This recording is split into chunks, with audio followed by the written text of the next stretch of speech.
Perkembangan otak pasca natal pada bayi manusia. Otak manusia berkembang lebih lambat daripada spesies lain, tidak mencapai kematangan penuh sampai akhir masa remaja atau dewasa awal. Perkembangan otak ini yang terjadi setelah kelahiran ini berfokus pada pengembangan korteks prefrontal karena korteks prefrontal adalah bagian terakhir dari otak manusia untuk mencapai kematangan. Pertumbuhan otak manusia pasca natal. Otak manusia tumbuh secara substansial setelah lahir. Volumenya 4 kali lipat antara kelahiran dan dewasa. Dengan banyak pertumbuhan terjadi pada tahun pertama dan berlanjut ke tahun ketiga. Namun, peningkatan ukuran ini tidak disebabkan oleh perkembangan neuron tambahan. Pertumbuhan otak manusia pasca kelahiran tampaknya berasal dari 3 jenis pertumbuhan lain, yaitu sinaptogenesis, myelinisasi sumbu, dan peningkatan percabangan dendrit. Ada peningkatan umum dalam sinaptogenesis. Di korteks manusia tak lama setelah kelahiran, tetapi ada perbedaan di antara daerah-daerah inti. Sinaptogenesis di korteks prefrontal terjadi pada tingkat yang relatif stabil, mencapai kepadatan sinaps maksimum pada tahun kedua. Myelinisasi meningkatkan kecepatan konduksi aksonal, dan myelinisasi berbagai area otak manusia selama perkembangan secara kasar paralel dengan perkembangan fungsinya. Myelinisasi area sensorik terjadi pada beberapa bulan pertama setelah kelahiran, dan myelinisasi area motor terjadi segera setelah itu, sedangkan myelinisasi korteks prefrontal berlanjut hingga dewasa. Pola percabangan dendritik di dalam duplikat menduplikasikan pola asimigrasi saraf dalam arti bahwa percabangan dendritik berkembang dari lapisan yang lebih dalam ke lapisan yang lebih dangkal. Kemajuan teknis dalam pencitraan neuron hidup dalam budaya mengarah ke wawasan tentang bagaimana dendrit dapat mengkonfigurasikan ulang diri mereka sendiri. Dendrit dewasa dapat mengubah bentuknya dalam beberapa detik. Perkembangan korteks prefrontal. Berbagai bagian dari korteks prefrontal dewasa tampaknya memainkan peran dalam yang pertama, mesori kerja, yaitu menjaga agar informasi yang relevan dapat diakses untuk periode waktu yang singkat ketika tugas sedang diselesaikan. Yang kedua, merencanakan dan melaksanakan urutan tindakan.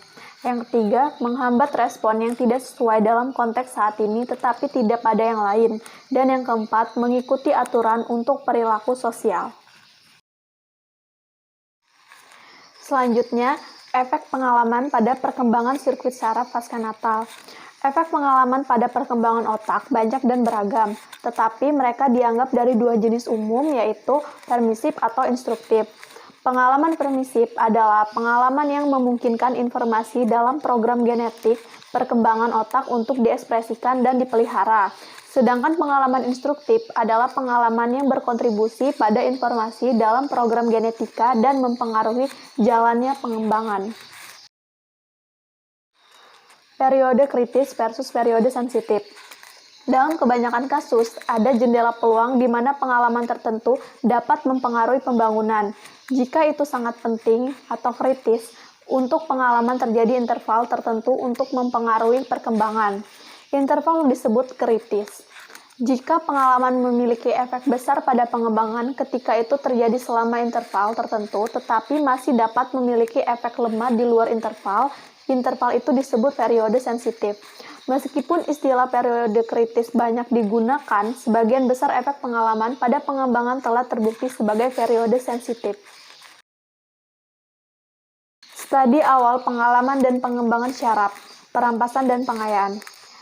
Penelitian pertama tentang paparan awal terhadap lingkungan yang diperkaya menemukan bahwa pengayaan memiliki efek menguntungkan.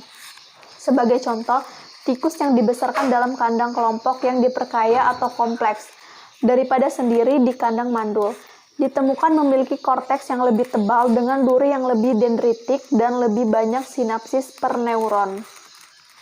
Studi awal pembatasan sensorik pada tikus telah diperluas untuk bayi manusia yang lahir dengan katarak di kedua mata, yang membuat mereka hampir buta. Ketika katarak dihilangkan, antara 1 dan 9 bulan setelah lahir, penglihatan mereka sebanding dengan bayi baru lahir. Setelah itu, beberapa aspek penglihatan meningkat dengan cepat, tetapi defisit visual masih ada 2 tahun kemudian. Sifat kompetitif pengalaman dan pengembangan syaraf. Kolom dominasi mata. Kehilangan satu mata input selama beberapa hari di awal kehidupan memiliki efek buruk yang bertahan lama pada penglihatan pada mata yang kekurangan. Tetapi ini tidak terjadi jika mata lainnya juga ditutup matanya. Ketika hanya satu mata ditutup matanya, kemampuan mata itu untuk mengaktifkan korteks visual berkurang, sedangkan kemampuan mata lainnya meningkat. Kedua efek ini terjadi karena deprivasi monokuler awal mengubah pola input sinaptik ke dalam lapisan 4 dari korteks visual primer.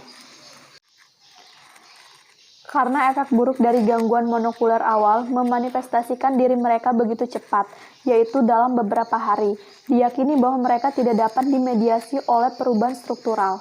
Namun, Antonini dan Stryker tahun 1993 menemukan bahwa beberapa hari kekurangan monokuler menghasilkan penurunan besar dalam percabangan aksonal dari neuron nukleus lateral yang biasanya membawa sinyal dari mata yang kekurangan ke lapisan 4 dari korteks visual primer. Efek pengalaman pada peta topografi sensori korteks. Berikut ini adalah 3 demonstrasi. Yang pertama, Rao dan rekan pada tahun 1990 secara pembedahan mengubah arah pengembangan akson sel granula retinaferon sehingga akson disinkronkan dalam nukleus geniculate medial sistem pendengaran bukannya dalam inti geniculate lateral dari sistem visual. Pengalaman input visual menyebabkan korteks pendengaran dari ferret menjadi terorganisir secara retinotopically ditata seperti peta retina. Biasanya secara operasi melampirkan input dari satu sistem sensor ke korteks yang biasanya akan berkembang ke dalam korteks utama sistem lain menyebabkan korteks untuk mengembangkan banyak. Tetapi tidak semua karakteristik khas dari sistem yang baru terpasang. Yang kedua, Knudsen dan Brainerd pada tahun 1991 mengangkat burung hantu gudang dengan prisma pengalih atas perubahan terkait mereka dalam peta spasial pendengaran di tektum. Sebagai contoh, burung hantu yang dibesarkan dengan memakai prisma yang menggeser dunia visualnya 23 derajat ke kanan menjadi peta pendengaran yang juga bergeser 23 derajat ke kanan, sehingga objek terdengar berada di tempat yang terlihat. Dan yang ketiga, beberapa penelitian telah menunjukkan bahwa pelatihan musik awal mempengaruhi organisasi korteks manusia. Misalnya, pelatihan musik awal memperluas area korteks pendengaran yang merespon nada musik yang kompleks. Alami perkembangan neurologis fine-tunes.